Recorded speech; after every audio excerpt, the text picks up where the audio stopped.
ఇందిరమ్మ రాజ్యం ఇంటింట సౌభాగ్యం. అనాదిగా తాతలు తండ్రులు ఇవాటి కొడుకులు ఏ దళిత బస్తీకి పోయినా మీ పార్టీ ఏంది, మీరు ఎవరు ఓటేస్తారంటే మేము వెనుకటి నుంచి వెళ్ళి కాంగ్రెస్ పార్టీకి ఓటేస్తాం సార్ అని చెప్పేది. అంటే దళిత కాలనీలు దళిత బస్తీలు కాంగ్రెస్ పార్టీకి అడ్డగా ఉండేది. కారణం ఏంటి? ఇందిరమ్మ మాకు ఇల్లు కట్టించింది బిడ్డ, ఇందిరమ్మ మాకు భూమి ఇచ్చింది బిడ్డ అని. ఇక్కడ బోరంపేట గ్రామంలో 472 సర్వే నంబర్, ఇంకొక సర్వే నంబర్ 166. పక్కకే మా మల్లేశ్వరం ఊరికి మన పోయి వచ్చిన అక్కడ కూడా 450 ఎకరాల భూమి. అంటే ఏ ఇందిరమ్మ రాజ్యం అని చెప్పి, ఏ చెయ్యి గుర్తు అని చెప్పి మనం ఓటేసినామో ఆ ఓటేసిన పాపానికి ఎవడు మన భూముల చుట్టూ కన్నెత్తి చూడడానికి ముందుకు రాలే, ఎవరు మన జోలికి రాలే. ఎవరైనా భూమి గుంజుకుంటా అంటే కూడా ఓ రింగ్ రోడ్లో గుంజుకోవచ్చు, ఏదన్నా ప్రభుత్వ పరమైన అవసరాలకు తీసుకునే ప్రయత్నం చేయొచ్చు. కానీ పేదోళ్ళ భూములు గుంజుకొని రియల్ ఎస్టేట్ వ్యాపారం చేసేటువంటి ఏకైక ముఖ్యమంత్రి ఇవాళ రేవంత్ రెడ్డిగా మిగిలిపోయింది. అలా మీరు అనుకుంటారు తెలంగాణ వచ్చిన తర్వాత నేను కూడా మంత్రిగా ఉన్నా, అంతకుముందు ప్రభుత్వ అవసరాలు తీసుకుంటే కూడా కంపన్సేషన్ ఇవ్వకుండా తీసుకోవద్దని చెప్పేది. మేము ఒక స్కూలుకో, ఓ కాలేజీకో, దవాఖానకో, ఓ రోడ్డుకో భూమి తీసుకుంటే కూడా ప్రైవేటు భూమి యజమానికి ఎట్లయితే డబ్బులు ఇచ్చి తీసుకుంటారో దళితుల దగ్గర ఉన్న భూములకు కూడా అంతే ధర ఇచ్చి తీసుకునేటువంటి పద్ధతి ఉండే. కానీ కేసీఆర్ వచ్చిన తర్వాత కొత్త పద్ధతి పెట్టిండు. ఏ దళిత భూములైతే 12 ఏళ్లకో 14 ఏళ్లకో మనకే పూర్తి హక్కులు వచ్చి ఆ భూముల్ని అమ్ముకునేటువంటి అధికారం ఉంటుంది వేరే రాష్ట్రాలల్లో. మీ పక్కపడి తమిళనాడు ఉంటుంది, ఆనాడు ఇచ్చిన అసైన్మెంట్ భూములన్నీ కూడా పట్టా చేసేసిండ్రు. ఈ పక్కకు ఏపీ ఉంటుంది, ఆంధ్రప్రదేశ్ ఉంటుంది, వాళ్ళు కూడా చేసేసిండ్రు. దేశంలో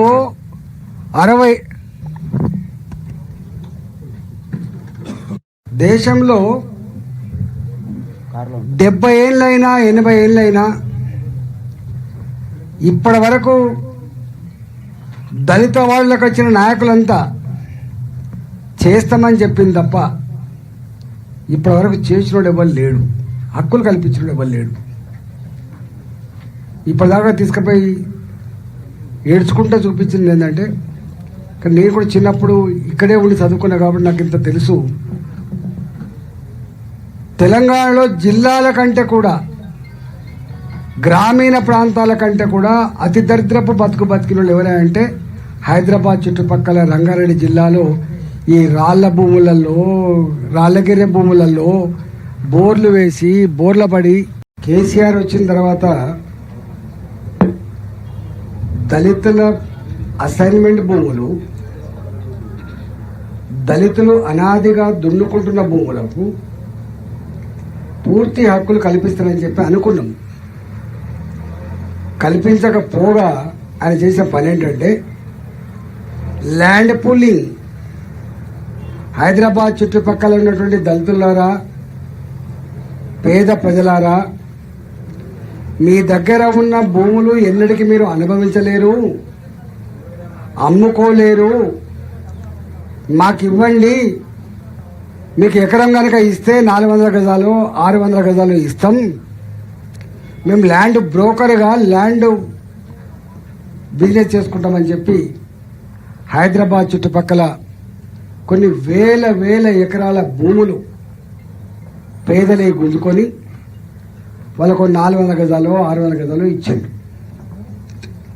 ఇక్కడ ఈ బోరంపేట గ్రామంలో ఈ ముఖ్యమంత్రి వచ్చిన తర్వాత ఈ ముఖ్యమంత్రి గురించి చాలా మంది తెలియదు. భూముల మీద ఏమైనా రీసెర్చ్ స్కాలర్ అయిందంటే దేశం మొత్తం భూముల మీద అతి ఎక్కువ నాలెడ్జ్ ఉన్న ముఖ్యమంత్రి ఎవరంటే రేవంత్ రెడ్డి అంటాడు. ఆయన అంటాడు, నేను అంటాడు. అంటే మన ముఖ్యమంత్రి కాకముందు ఈ భూముల మీద అనేక రకాల ఆఫీసులు పెట్టి వ్యాపారం చేసింది కాబట్టి ఈ భూముల మీద అనుభవం ఉన్నది. మనం అనుకున్నాం రేవంత్ రెడ్డి వస్తే 2,500 రూపాయలు వస్తాయి అనుకున్నాం నెలకు మహిళలకు. రేవంత్ రెడ్డి వస్తే చదువుకున్న పోరగాళ్ళు నౌకర్లు వస్తాయి అనుకున్నాం. రేవంత్ రెడ్డి వస్తే చదువుకున్న పిల్లలకి ఉద్యోగం వచ్చేంతవరకు 4,000 రూపాయలు వస్తాయి అనుకున్నాం. ఇట్లా అనేకం వస్తాయని చెప్పి మనం భ్రమించి ఓటేస్తే కొండ నాలుకకు మందేస్తే ఉన్న నాలుకకు పోయినట్టుగా ఆయనకు ఓటేసిన కర్మానికి అలా 472 సర్వే నంబర్లో ఉన్న 31 ఎకరం భూమి, దాదాపు 30-40 మంది రైతుల భూమి మొత్తం అమ్ముకునే ప్రయత్నం చేస్తున్నాడు. రైతులు చెప్పిన దాన్ని బట్టి ఎప్పుడొచ్చిండ్రు, మేము బతకచ్చినోళ్ళం కాదు సారు, మేము బోరంపేటలోనే పుట్టినోళ్ళం, మేము నా వయసు 62 ఏళ్ళు, కానీ నాకే తెలియదు అప్పటికే ఈ భూమి మాది. నేను పుట్టక ముందే ఈ భూమి మాది. మా తాతల కాలంలో వచ్చింది. రేవంత్ రెడ్డి గారికి అర్థం కావాలి, ఒకనాడు 500 రూపాయలకు ఎకరం ఉంటుండవచ్చు. ఇక్కడ 70 ఏళ్ల క్రితం 80 ఏళ్ల క్రితం పన్ను కట్టోడే లేడు. భూమి దున్నుకుమ్మని ఇచ్చినా కూడా దున్నుకుంటుండేడు, ఎందుకంటే అప్పుడు అంత స్తోమత లేదు కాబట్టి.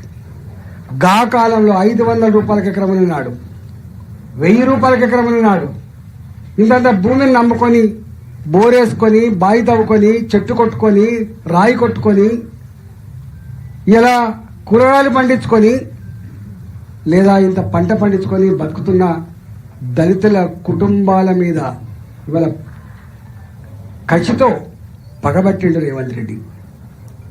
ఇవాళ ఒక్క ఊరే కాదు, నేను ఈ మధ్యకాలంలో మొన్న కూడా వచ్చిపోయినా మా మల్లేశం వాళ్ళ ఊరికి దుండిగల్కి, అక్కడ కూడా 450 ఎకరాల భూమి ఎన్నో సంవత్సరాల నుంచి ఉన్నది. ఆడైతే పట్టాలు కూడా ఇచ్చిండ్రు.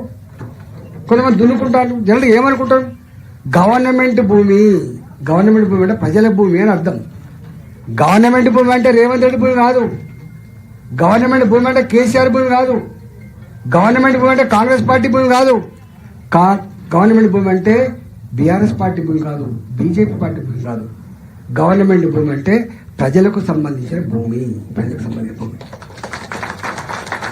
ఇవాళ ఈ రాష్ట్రంలో పేదవాళ్లకు, మరీ ముఖ్యంగా దళిత కుటుంబాలకు ఒక బోరంపేట్ల కాదు,